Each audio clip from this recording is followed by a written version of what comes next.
Nos da mucho gusto tenerles aquí. Para nosotros es fundamental esta reunión, este encuentro que le llamamos por una vecindad fraterna y con bienestar. Es muy importante porque necesitamos unirnos, sumar esfuerzos, voluntades, recursos para atender el fenómeno migratorio. Tenemos que hacerlo porque es un asunto humanitario de primer orden que se origina por la falta de oportunidades, como todos sabemos, por la falta de oportunidades de empleo, por la falta de bienestar, también por bloqueos y decisiones que se toman desde el extranjero. Nosotros hemos decidido apoyar también en estas necesidades. Estamos en los últimos tiempos presenciando un incremento considerable en los flujos migratorios y, como saben ustedes, nuestro país es receptor de muchos migrantes, pasan por todo nuestro territorio, se internan por la frontera sur y quieren llegar a la frontera norte. Nosotros cuidamos a los migrantes, sin embargo, son muchos los riesgos en la travesía hacia el norte. Hemos avanzado con el gobierno de Estados Unidos, sin embargo, es muchísimo más el recurso que destinan al armamentismo para las guerras que lo que se destina a la cooperación para el desarrollo. No podemos quedarnos esperando a que se tomen iniciativas de fondo desde el gobierno de Estados Unidos. Tenemos nosotros que actuar y podemos hacerlo. Nos podemos ayudar mutuamente. Ese es el propósito de esta reunión. Ponernos de acuerdo para trabajar juntos, que cuenten con nuestro apoyo, nuestra cooperación en todo para la atención de las causas. Ya estamos ayudando, apoyando, actuando de manera solidaria con algunos países. Hemos hecho evaluaciones y se ha demostrado que los que tenían intenciones de emigrar se quedan en sus lugares de origen, porque nadie abandona su pueblo por gusto, lo hacen por necesidad. Y que ojalá logremos compromisos concretos, que no sea una reunión más de protocolo y de ceremonial, sino que logremos establecer acuerdos muy específicos.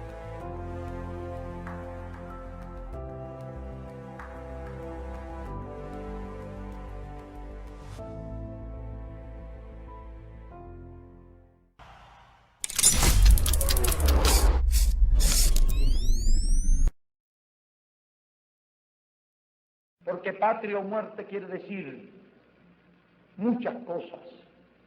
Quiere decir revolucionarios o muertos, pueblo digno o muerto. Yo he sido un soldado de esta revolución.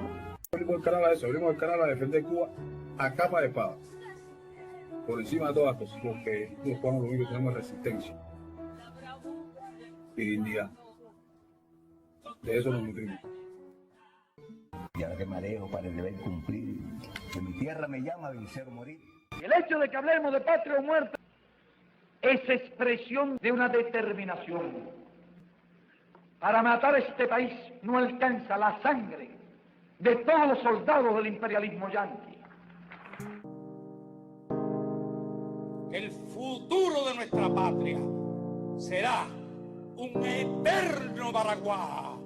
Ahora que las lágrimas que mojan mis mejillas se enjugan con el puño erguido de mis sentimientos, ante el altar de su memoria asumo el juramento de ser retoño que germina en sus semillas. Sobre su silla de trabajo duele la partida, ausencia fingida seguida de omnipresencia, muerte que despierte su gente comprometida, profunda vida a los valores de su existencia. La lucha continúa, la victoria es cierta, patria o muerte.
Yo he sido un soldado de esta revolución, siempre junto a Fidel Castro Ruz.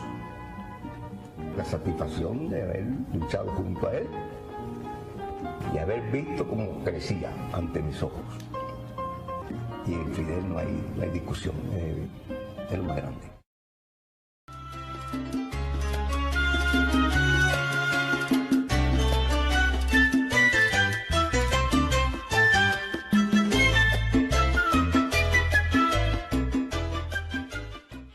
Como aquel Juan humilde que salió de las entrañas de ese pueblo para integrarse al cuerpo rebelde de la nación y que en su primer combate dejó en un grito, en esa frase que lo inmortalizó, la respuesta definitiva de Cuba, de nuestra nación, a quienes intenten rendir. Aquí no se rinde nadie. Comenzamos con las informaciones. Mandatarios y altos representantes de 11 naciones latinoamericanas participaron en la cumbre de Palenque por una vecindad fraterna y con bienestar realizada este domingo en el estado mexicano de Chiapas. El primer secretario del Comité Central del Partido y presidente de la República, Miguel Díaz-Canel Bermúdez, participó en la reunión que fue convocada por el mandatario mexicano Andrés Manuel López Obrador con el objetivo de abordar el tema migratorio. En la cita dialogaron sobre la migración irregular en América Latina y el Caribe. El presidente cubano lo acompañaron el ministro de Relaciones Exteriores, Bruno Rodríguez Parrilla, el viceministro Carlos Fernández de Cosío y otros funcionarios del Ministerio de Relaciones Exteriores. Vamos a iniciar. Nos da mucho gusto tenerles aquí. Esta es la casa de ustedes. Nos da mucho gusto que esté aquí con nosotros el presidente de Cuba, Miguel Díaz-Canel, que nos acompaña. Tiene la palabra el presidente Miguel Díaz-Canel. Muchas gracias. Querido Andrés Manuel, estimados jefes de Estado y de Gobierno presentes, jefes de delegaciones e invitados. Nuestras primeras palabras son precisamente para expresar una enérgica condena al genocidio y a la agresión que ejecuta Israel contra el pueblo palestino. La condena a la despiadada masacre de personas indefensas, que es una vergüenza para la humanidad y que debe cesar. Agradezco sinceramente al gobierno de México y en especial a las autoridades del estado de Chiapas por la amable acogida en una cita armada con la prisa que demandan siempre las urgencias. Y nuevamente, gracias amigo Andrés Manuel por la iniciativa. Necesitábamos en verdad este diálogo regional, encontrarnos y abordar con franqueza y realismo el drama de la migración irregular que todos los días nos golpea con noticias dolorosas, porque solo de manera coordinada podríamos descifrar las múltiples causas y consecuencias del problema y solo así lograremos avanzar en sus posibles soluciones. No hay otro modo de enfrentar el notable incremento de los flujos migratorios irregulares. De acuerdo con las cifras públicas, entre 2022 y lo que va de 2023, más de 4 millones de migrantes han transitado irregularmente por los países de la región que están en la ruta hacia Estados Unidos. Son números nunca antes vistos. En general, conocemos bien los factores que provocan este fenómeno, pero no sobra indagar en las principales motivaciones de nuestros conciudadanos, porque nos corresponde atemperar el problema y mitigar sus efectos negativos, garantizando al mismo tiempo la seguridad de los migrantes. Aunque se pretendan imponer otras versiones políticamente motivadas, hay una verdad insoslayable. La causa fundamental de la migración irregular está en las condiciones socioeconómicas de los países de procedencia, que se acentúa tras el impacto de la pandemia y la aspiración de los migrantes de asentarse y trabajar en los Estados Unidos, donde las ofertas de mercado laboral atraen a quienes sueñan con un escenario económico más próspero que el de sus entornos, que no siempre se les cumple ese sueño. Pueden mencionarse también los lazos familiares y las vulnerabilidades asociadas al cambio climático. Ninguna de esas motivaciones es ajena para Cuba. Sin embargo, el potencial migratorio cubano se ve adicionalmente estimulado de manera muy significativa por la política de hostilidad del gobierno de los Estados Unidos hacia nuestro país. Esta política hostil, que impacta de forma directa y extraordinaria sobre el flujo migratorio cubano y de manera colateral en los países de la región por los que transita esa migración, se expresa en 3 componentes fundamentales. En primer lugar está el bloqueo económico, reforzado en los últimos años de manera criminal con un sistema integrador y abarcador de medidas coercitivas dirigidas, por definición, a deprimir el nivel de vida de la población cubana, reducir sus ingresos reales y hacerla sufrir hambre y miseria. La injusta, absurda y arbitraria calificación de Cuba como Estado patrocinador del terrorismo tiene un peso significativo en el efecto económico de esta política. En segundo lugar, y por razones políticas, el gobierno de los Estados Unidos otorga un tratamiento privilegiado a los cubanos que llegan a su frontera sur o a sus fronteras marítimas con el fin de establecerse permanentemente en ese país. En su inmensa mayoría, esos migrantes son aceptados con independencia del estatus con que hayan llegado a la frontera o hayan logrado cruzarla. Por consiguiente, muchos cubanos confían en que, a diferencia de los nacionales de otros países, sus posibilidades de lograr establecerse en los Estados Unidos son muy altas si logran llegar a la frontera por cualquier vía. En tercer lugar, y también por razones políticas, existe en los Estados Unidos una ley federal llamada Ley de Ajuste Cubano, según la cual todo cubano que haya entrado a ese país después del 1 de enero de 1959 tiene la oportunidad de obtener su residencia permanente al cabo de un año de haber llegado. Se trata de un privilegio singular que no disfruta el nacional de ningún otro país. Es exclusivo para los cubanos y brinda un incentivo extraordinario para el migrante. Hace más de una década, y en su condición de presidente de la República, el general de ejército Raúl Castro, líder histórico de la revolución y a quien debemos importantes cambios introducidos desde entonces en nuestra ley migratoria para su necesaria actualización, llamaba la atención sobre la gran ignorancia que prevalece en el mundo sobre la política de los Estados Unidos hacia Cuba en los siguientes términos, y cito: nadie en la gran prensa internacional habla de la citada ley de ajuste, es como si no existiera. Los emigrados cubanos son, a resultas de la mentira repetida miles de veces, denominados exiliados políticos que escapan del comunismo. Es decir, para ellos, de Cuba los ciudadanos escapan, mientras que del resto del mundo emigran. ¿Qué pasaría si en Estados Unidos o en la Unión Europea se pusiera en vigor una ley de ajuste latinoamericano, asiático o africano? La respuesta es obvia. Ahí está el gigantesco muro construido en la frontera norte de México y las miles de muertes que año tras año se producen en desiertos y mares aledaños a los centros del poder mundial. Fin de la cita. Por otra parte, la impunidad de las autoridades norteamericanas ante migrantes cubanos que se han valido del robo de una aeronave de fumigación u otros que viajan como polizón en aeronaves civiles, además de estimular la emigración ilegal desde Cuba, sienta precedentes muy peligrosos para la seguridad de la aeronáutica civil internacional y se incumple además con los acuerdos migratorios firmados entre los dos países. Todas estas prácticas responden a motivaciones netamente políticas y carecen de legitimidad o justificación moral. Esas regulaciones expresan de manera muy clara cómo el gobierno de los Estados Unidos antepone los objetivos de desestabilización contra Cuba a sus prioridades nacionales en materia migratoria. Entre Cuba y los Estados Unidos existen varios acuerdos migratorios aún vigentes que fueron concebidos para asegurar que la migración entre los dos países fuera ordenada, regular y segura, y para promover la plena normalización de las relaciones migratorias bilaterales.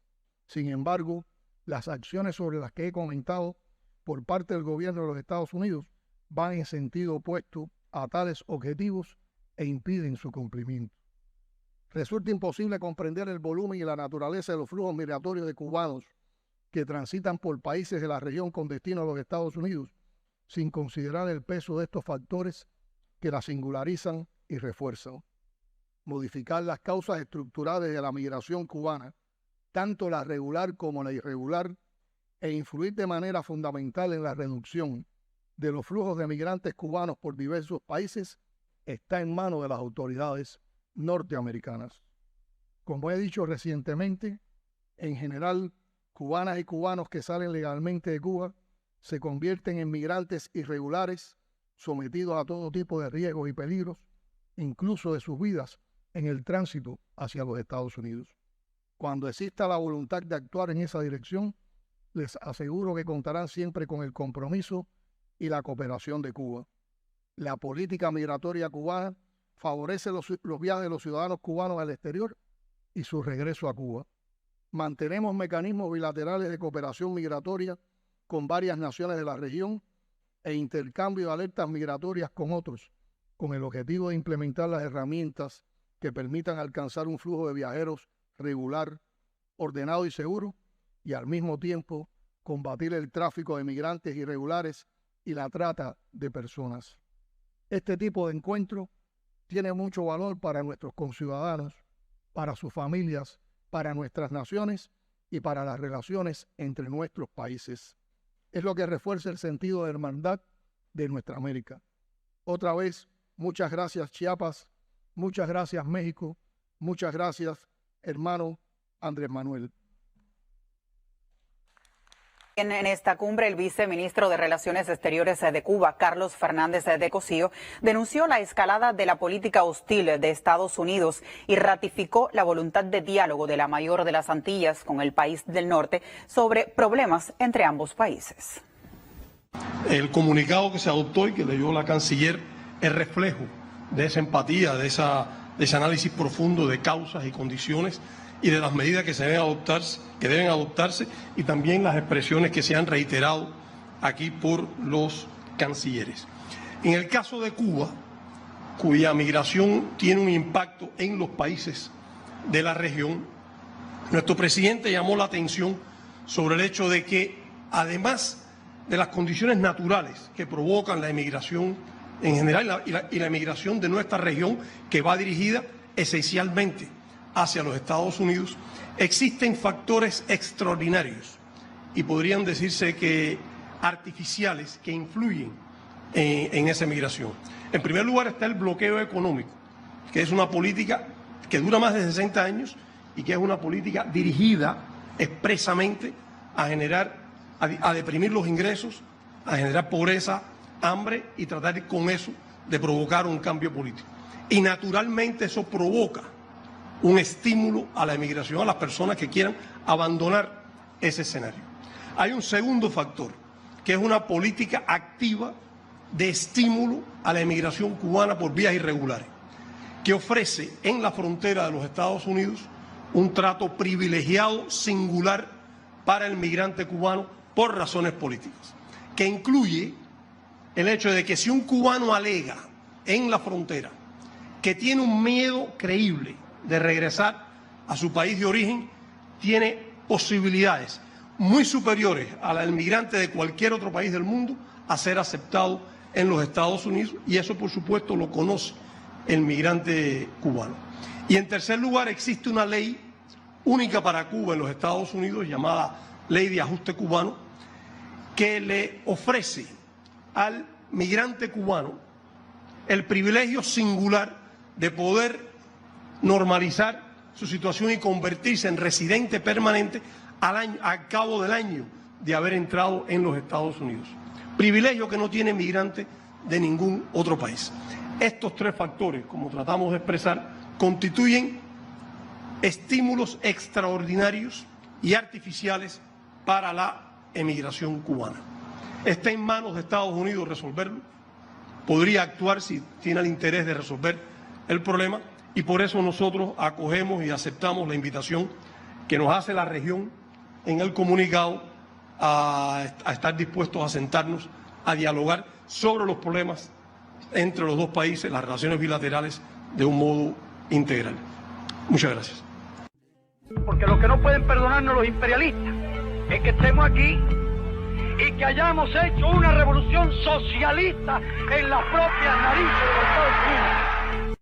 Lo que no le perdona, que defendió la idea que todo el mundo es persona, que aquí todo el mundo cuenta, y creó una esperanza contra viento y marea, delante de las narices, de esos que no nos dejan. No perdona, no, eso no lo perdona, no, eso no lo perdona, no, no lo perdona. Eso no lo perdona, no, eso no lo perdona, no, eso no lo perdona, no, no lo perdona, solo si se tiene un chaleco de moral y no se permite a lo suyo destruir, solo si te pone a luchar por los pobres, es que el mundo empieza a creer en ti. Oye, que solo si tú sientas la mesa, comerla del mundo, de igual a igual, que lo importante es vivir. La gente te da un chequecito en blanco, y contigo confiado se pone a construir.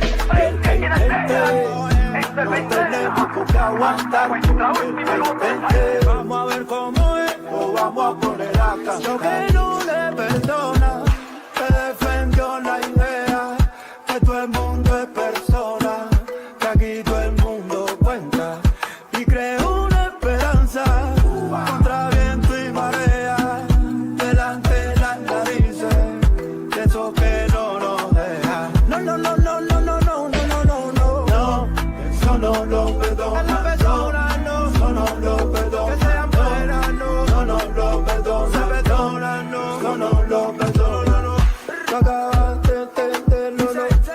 Acaban de asimilarlo, que los legados son pulsarlo, y los tenemos todos rodeados, teito cogido con la puesta y un zapazo, se acabó.